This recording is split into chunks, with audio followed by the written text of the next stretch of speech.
ನೀನೆ ಕಲಿಸಿಕೊಟ್ಟೆ ಸಮಾನತೆಯನು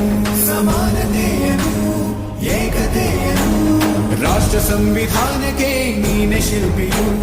ನೀನೆ ಕಲಿಸಿಕೊಟ್ಟೆ ಸಮಾನತೆಯನು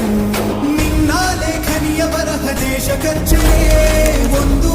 ಮಾತು ಕೂಡ ಭೀಮ ಗರ್ಜನೆ ನಾಯಕ ನೀನು ಭೀಮರ